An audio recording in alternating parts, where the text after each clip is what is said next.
जब तक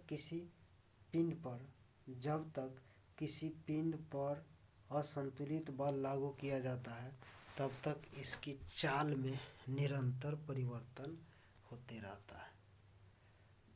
देखिए, जब तक किसी पिंड का पर असंतुलित बल लागू किया जाता है तब तक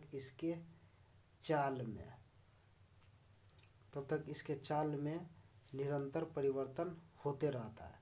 क्योंकि देखिए, असंतुलित बल तभी लागू होगा जब कोई पिंड है उसमें दो असमान बल लगेगा। एक 10 न्यूटन का बल लगेगा और एक 5 न्यूटन का बल लगेगा। असमान बल लगेगा तो असंतुलित बल हो गया और यह गति करने लगेगा। असंतुलित बल के कारण गति करने लगता है, तो इसी को कहते हैं असमान चाल। और असंतुलित बल और समान संतुलित बल कहेगा तो संतुलित बल एक पिंड है और उसमें 5 न्यूटन का बल इस साइड भी लग रहा है और 5 न्यूटन का बल इस साइड भी लग रहा है, तो यह संतुलित बल हो गया। इसमें कोई गति नहीं होगी। संतुलित बल में कोई गति नहीं होती है और असंतुलित बल में गति होती है। आगे देखिए, उस व्यक्ति को चुने जो एक समान समूह से संबंधित नहीं हो। इसमें देखिए, अल्बर्ट आइंस्टीन को 1921 में प्रकाश वैद्युत प्रभाव के लिए नोबेल प्राइज दिया गया है। अल्बर्ट आइंस्टीन ने E बराबर mc² दिया। अल्बर्ट आइंस्टीन को प्रकाश वैद्युत प्रभाव के लिए 1921 में नोबेल प्राइज मिला। अल्बर्ट आइंस्टीन जो है ना प्रकाश वैद्युत सिद्धांत दिया और अल्बर्ट आइंस्टीन E बराबर mc² की खोज किया। अल्बर्ट आइंस्टीन भौतिकविद थे। अब देखिए option B number, Thomas Alva Edison यह अमेरिकी वैज्ञानिक था। इसने विद्युत बल्ब का आविष्कार किया। थॉमस अल्वा एडिसन ने विद्युत बल्ब का आविष्कार किया था। विद्युत बल्ब का आविष्कार थॉमस अल्वा एडिसन किया था। अलेक्जेंडर ग्राहम बेल किया था। अलेक्जेंडर ग्राहम बेल टेलीफोन का आविष्कार अलेक्जेंडर ग्राहम बेल ने टेलीफोन का आविष्कार किया था। और विराट कोहली भारतीय क्रिकेटर है। आप खुद ही छांट लीजिए कौन हो जाएगा। ऑप्शन हो जाएगा ऑप्शन नंबर सी नंबर हो जाएगा, विराट कोहली सबसे अलग है।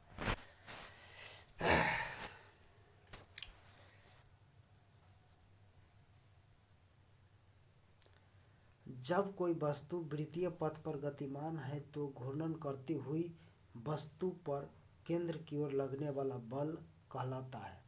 कोई एक वृत्तीय पथ है और उसके केंद्र की ओर लगने वाला बल कहलाता है क्या? उसके केंद्र की ओर लगने वाला बल अभिकेंद्र बल कहलाता है। अभिकेंद्र बल के बिना वस्तु का घूर्णन करना संभव ही नहीं है, क्योंकि जब वृत्तीय पथ होगा तो अभिकेंद्र बल उसमें हो भी करेगा। अभिकेंद्र बल के बिना वृत्तीय पथ संभव नहीं है। ठीक है। और कोई वस्तु वृत्तीय पथ की त्रिज्या r है, m द्रव्यमान की कोई वस्तु है और v चाल से चल रही है तो उस पर लगने वाला बल हो जाएगा F बराबर mv² बट्टे r हो जाएगा।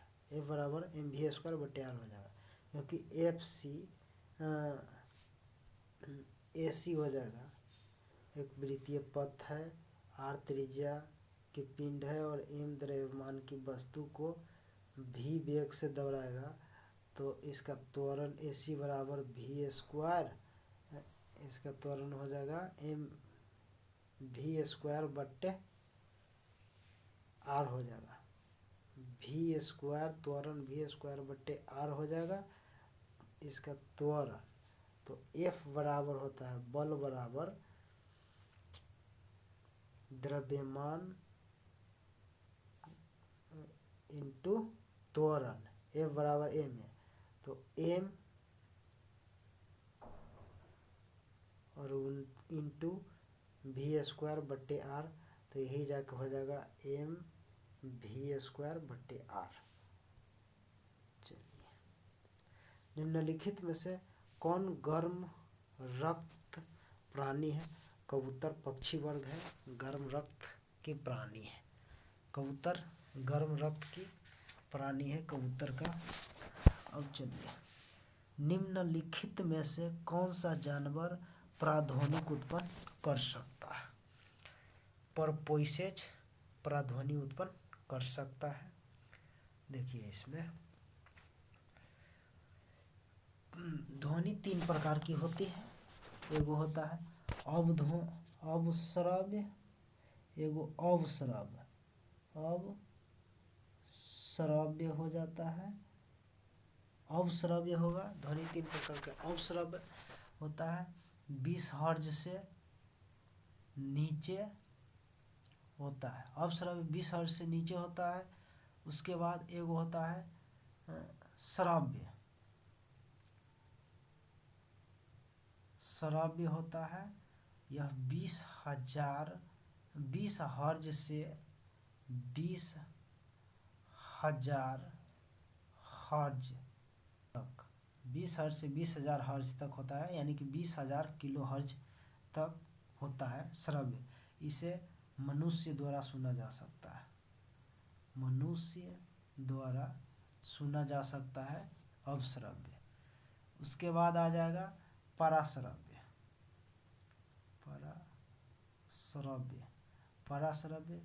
पराश्रव्य 20,000 यानी कि 20 किलो हर्ट्ज से अधिक होता है, 20,000 20 किलो हर्ट्ज से अधिक हो जाता है पराश्रव्य। इसे भी मनुष्य नहीं सुन सकता है।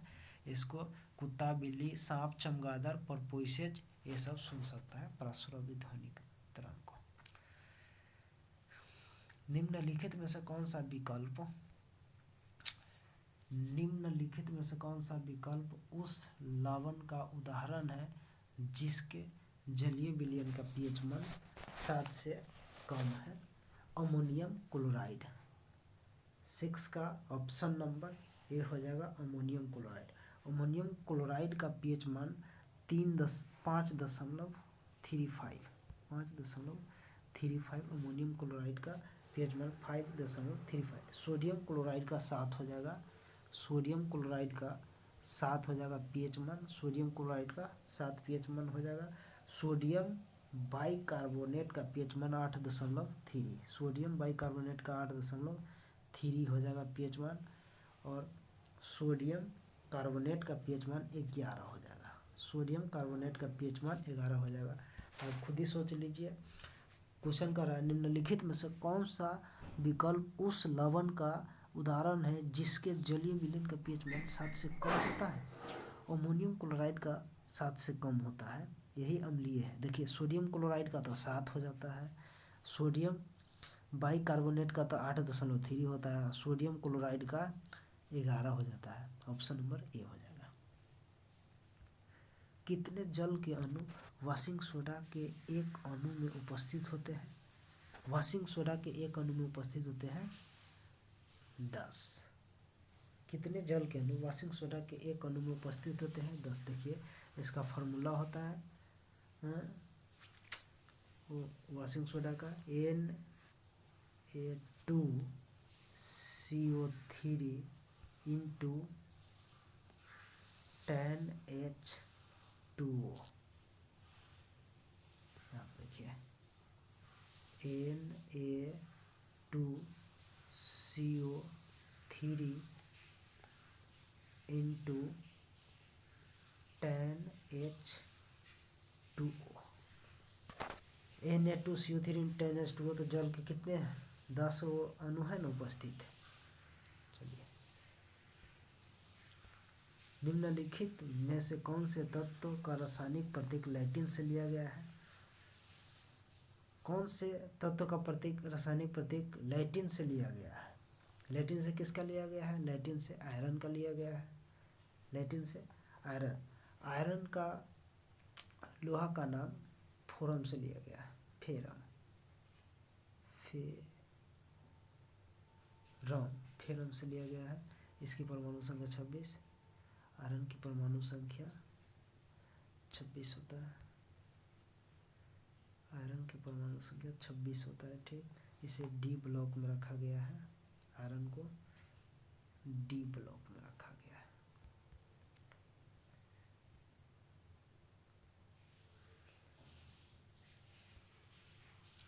निषेचित अंडा युग्मज डैश में बनाते हैं, गर्भाशय में बनाते हैं। निषेचित अंडा युग्मज कहाँ बनाते हैं?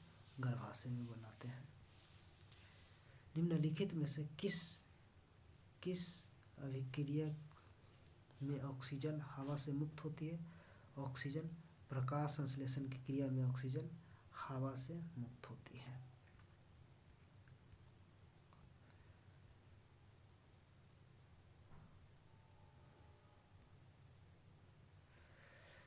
उस धातु और हाइड्रोजन का निर्माण करने के लिए, धातु ऑक्साइड और हाइड्रोजन का निर्माण करने के लिए निम्नलिखित में से कौन सी धातु वाष्प के साथ अभिक्रिया कर लेती है? एल्युमिनियम।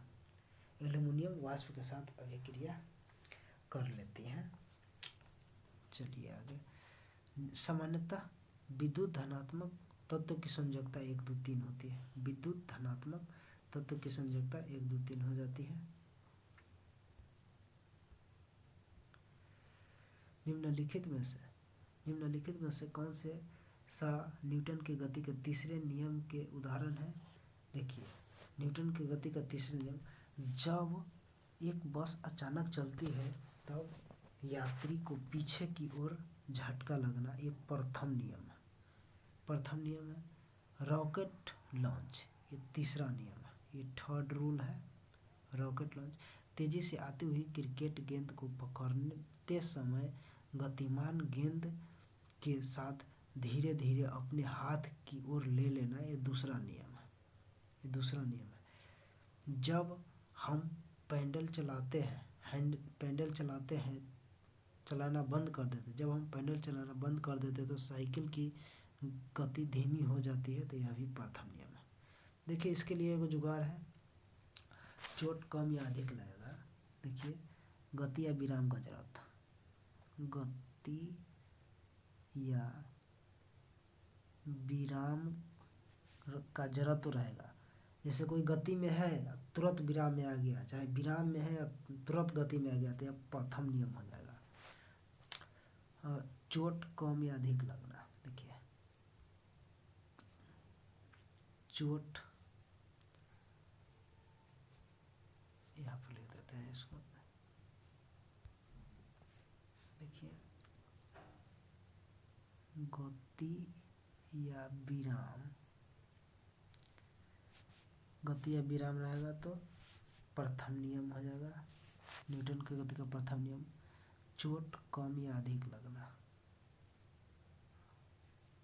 चोट कम या अधिक लगना, यह दूसरा नियम हो जाएगा। दूसरा नियम हो जाएगा। सीधे चोट लग जाएगा, चोट लग जाएगा, यह थर्ड नियम हो जाएगा। चलिए तो आगे बढ़ते हैं। एक प्रकार का जन्म जिसमें एक पौधे के शरीर का हिस्सा एक नई वनस्पति को जन्म देता है, उसे कहा जाता है वनस्पति जनन। उसे वनस्पति जनन। पृथ्वी का द्रव्यमान 6 × 10⁻24 kg हो जाएगा। पृथ्वी का द्रव्यमान 6 × 10⁻24 kg हो जाएगा। और यह भी कहता है पृथ्वी का औसत व्यास 12,740। पृथ्वी का औसत व्यास 12,740 होता है, पृथ्वी का औसत व्यास। और विषुवतीय व्यास 12,756, विषुवतीय व्यास 12,756 हो जाता है। और ध्रुवीय व्यास 12,714, ध्रुवीय व्यास 12,714 हो जाता है, इसे याद रखिएगा। ध्वनि सबसे तीव्र गति से किस में होता है? ध्वनि सबसे तीव्र गति से ठोस में होता है। ठोस में, उससे कम द्रव में, उससे कम गैस में, उससे कम द्रव में। देखिए, ध्वनि सबसे तीव्र किस में होती है? ध्वनि सबसे तीव्र, तीव्र कहेगा, तीव्र, देखिए सबसे कम होगा गैस में, गैस में होगा सबसे कम, उससे ज़्यादा होगा द्रव में, और उससे ज़्यादा हो जाएगा ठोस में। तो देखिए, ध्वनि सबसे तीव्र गति से किस में होता है? ठोस में।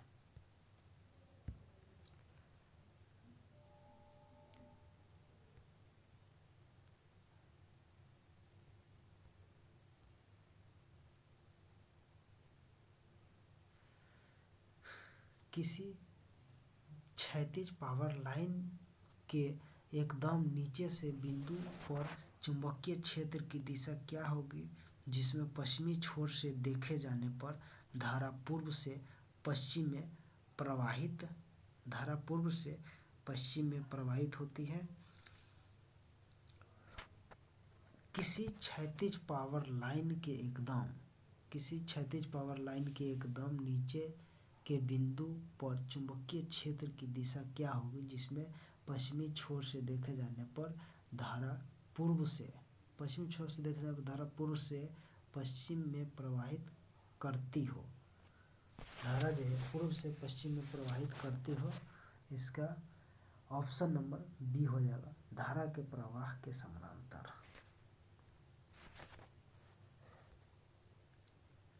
तो चलिए दोस्तों, आज का वीडियो समाप्त हो गया है और फिर अब कल नया अपडेट लेकर आते हैं।